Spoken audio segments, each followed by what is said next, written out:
ప్రభువునందు ప్రియమైన దేవుని బిడ్డలారా, ప్రభు అయిన యేసయ్య నామములో హృదయం అంతరంగము నుంచి మీకు వందనములు.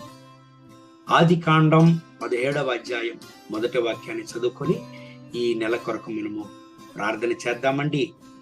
అబ్రాము 99 ఏండ్లైన వాడైనప్పుడు యెహోవా అతనికి ప్రత్యక్షమై, నేను సర్వశక్తిగల దేవుడను, నా సన్నిధిలో నడుచుచు నిందారహితుడవై ఉండవు.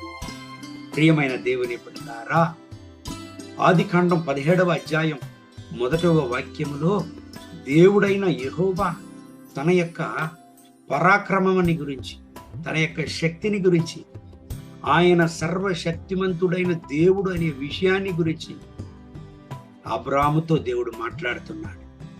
దేవుని బిడ్డలారా, ఈ 17వ అధ్యాయం 5వ వాక్యాన్ని చదివినట్లయితే అబ్రాము యొక్క పేరును అబ్రహాము అని దేవుడు మార్చాడు. అంత మాత్రం కాదు, 4వ వాక్యాన్ని చదివినట్లయితే అబ్రాము యొక్క జీవితాన్నే మార్చేశాడు. సర్వశక్తిమంతుడైన దేవుడు ఏ పరిస్థితుల్లో అయినా ఆయన అద్భుతం చేయగల దేవుడై ఉన్నాడు. ఆయన అద్భుతం చేయడం మన శక్తిని బట్టి కాదు, మన సామర్థ్యాన్ని బట్టి కాదు, మన పరిస్థితులను బట్టి కాదు. ఆయన అద్భుత స్వరూపుడు, ఆశ్చర్యకర్త. ఆయన ఆశ్చర్యకరుడు, అద్భుతకర్త. ఆయన సర్వశక్తి గల దేవుడు. ఆయన వల్ల కానిది ఏమీ లేదు. ఆయన మహిమ గల దేవుడు. ఆయన వల్ల కానిది ఏమీ లేదు. కాబట్టి మన జీవితంలో ఆయన అద్భుతాన్ని చేయగల దేవుడుగా ఆయన ఉంటున్నాడు.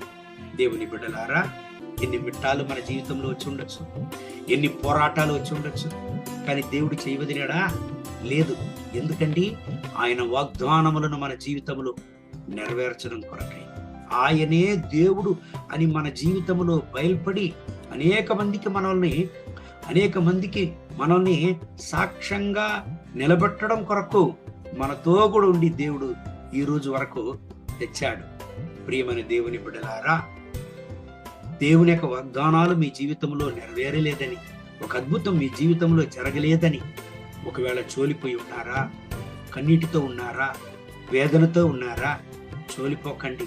అబ్రహాము యొక్క జీవితంలో దేవుడు అద్భుతాన్ని చేశాడు. అబ్రహాముకు 99 సంవత్సరాలంట. దేవుడు అబ్రహాముకు ప్రత్యక్షమై ఆయన వాగ్దానములను నెరవేర్చాడు. అబ్రహామును అనేక మందికి తండ్రిగా దేవుడు ఆశీర్వదించాడు. దేవుని బిడ్డలారా, అబ్రహామును దేవుడు చెయ్యి వదలలేదు. దేవుడు అన్నాడు, నిన్ను ఆశీర్వదిస్తానని. సర్వశక్తి గల దేవుడు నిన్ను ఆశీర్వదిస్తానని వాగ్దానం చేశాడు.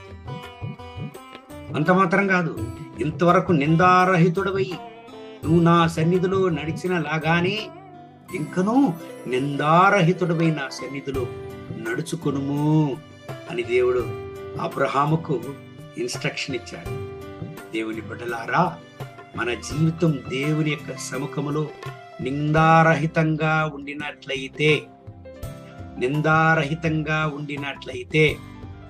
ఏ పరిస్థితుల్లోనైనా దేవుడు మనకు అద్భుతాన్ని చేయగల దేవుడుగా ఆయన ఉంటున్నాడు. ఈ యొక్క ఉదయకాల సమయంలో దేవుని బిడ్డలారా, సోలిపోయి ఉన్నారా? ఒక అద్భుతం కొరకు దేవుని సముఖంలో మీరు వేంచేస్తున్నారా?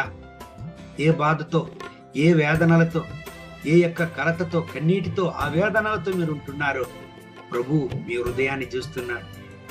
ఆయన మీ కన్నీటిని తొడుచును, ఆయన మీ కలతలను మార్చును, మీ వేదనలను మార్చి ఖచ్చితంగా మీకు ఒక అద్భుతాన్ని దేవుడు చేయను.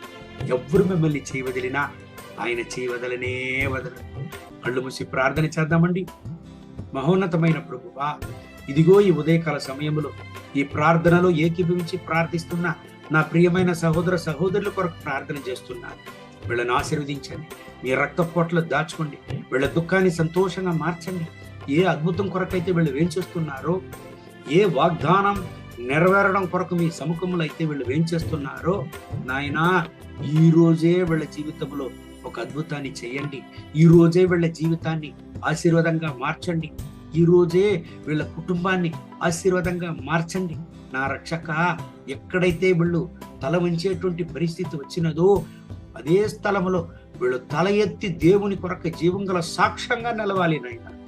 మహిమ ఘనత స్తుతి మీకే. యేసయ్య నామములో వేడుకుంటున్నాం మా ప్రియ పరలోకపు తండ్రి. ఆమేన్. ఆమేన్.